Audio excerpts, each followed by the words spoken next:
Si vous êtes dans cet état-là parce que votre ordinateur n'est pas assez puissant pour faire vos montages vidéo, eh bien la solution c'est les proxys et je vous montre ça tout de suite.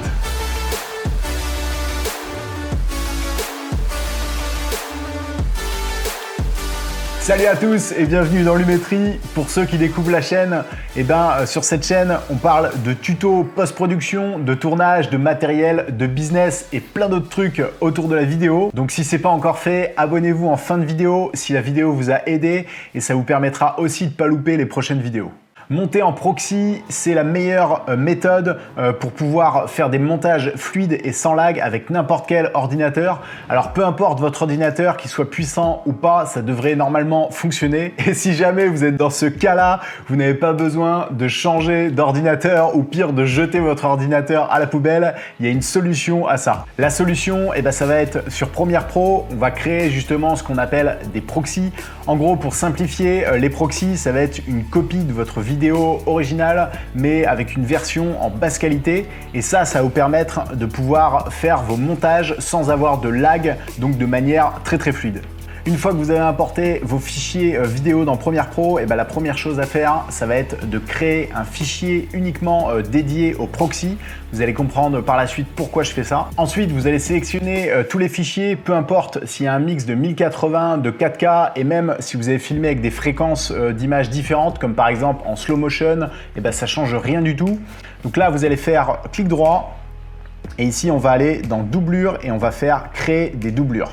Là, on a deux options possibles. Le H.264, en gros, c'est le format avec lequel vous avez filmé avec votre caméra et c'est pour ça que parfois, vous avez des bugs et vous avez du mal à lire vos fichiers parce que la plupart du temps, les ordinateurs, les cartes graphiques ne supportent mal justement ce fichier-là et également le logiciel Premiere Pro. Ensuite, on a aussi QuickTime Cineform, ça peut être une solution annexe en fonction de votre ordinateur. Alors ça, c'est une option, donc on s'en occupe pas pour le moment. Et donc nous, celui qui va nous intéresser aujourd'hui, ça va être justement le QuickTime et ensuite le ProRes Low Resolution. La différence entre ces trois formats de proxy, ça va vraiment être en termes de poids de fichier et de fluidité. Car oui, quand on crée des proxys, je vous le disais, on va créer justement une copie de la vidéo d'origine.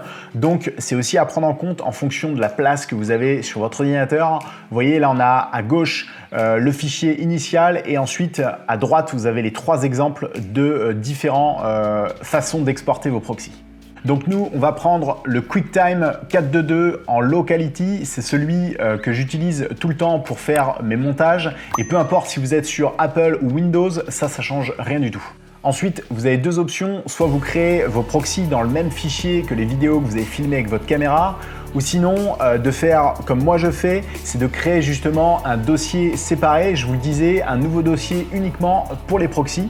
Donc pas de souci, ça ne modifie rien à vos vidéos d'origine que vous avez filmées. C'est juste une copie et vous allez pouvoir supprimer le dossier de proxy une fois que votre montage va être terminé. Si vous ne savez pas non plus d'ailleurs comment exporter vos vidéos d'ailleurs avec la meilleure qualité, j'ai fait une vidéo et je vous mets le lien juste ici. Media Encoder s'ouvre. Donc Media Encoder, c'est le logiciel qui va vous permettre justement de créer les proxys. C'est d'ailleurs super pratique également pour exporter vos vidéos. Si jamais Media Encoder ne se lance pas, vous avez juste à cliquer ici et ça va permettre de lancer le processus de création des proxys. Une fois que c'est fini, donc ça peut être très long parfois en fonction du nombre de vidéos que vous avez. Donc vous avez juste à anticiper un peu et par exemple créer vos proxys quand vous ne vous servez pas de votre ordinateur ou par exemple le soir, ça peut être une super bonne idée. Comme ça, le lendemain, vous retournez sur votre projet et votre projet est prêt en totalité. Voilà, maintenant les proxys sont finis. Donc là, on va pouvoir fermer Media Encoder. Donc là, vous avez juste à prendre votre vidéo et si jamais votre vidéo elle n'est pas fluide du tout comme moi ici, c'est normal, c'est parce que les proxys ne sont pas activés. Il vous reste donc juste une dernière chose à faire, c'est d'activer les proxys avec cette petite icône juste ici. Donc si jamais vous ne voyez pas cette icône là, vous avez juste à aller dans le petit plus juste ici et là vous devez voir l'icône ici et vous avez juste à la déplacer et la glisser là. Et donc là, une fois que c'est activé, on n'a plus qu'à regarder et pourtant il n'y a même pas eu de rendu de fait, mais mon image elle est complètement fluide et c'est un fichier que j'ai filmé en 4K 120 fps en 422 10 bits. Donc vous voyez, c'est très fluide et ça fonctionne parfaitement.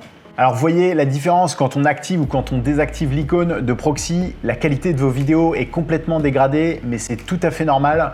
Je vous le disais, ça ne modifie pas vos vidéos d'origine. Donc pour toute la partie montage, vous allez pouvoir laisser les proxys activés. Et une fois que vous allez passer à l'étape de colorimétrie, vous allez pouvoir désactiver l'icône. Comme ça va vous permettre d'avoir justement des fichiers qui sont de bonne qualité et visuellement, ça va être beaucoup plus agréable de faire votre colorimétrie avec les proxys désactivés. Voilà, c'est la fin de cette vidéo. N'oubliez pas de vous abonner et d'activer la cloche, ça me fera super plaisir.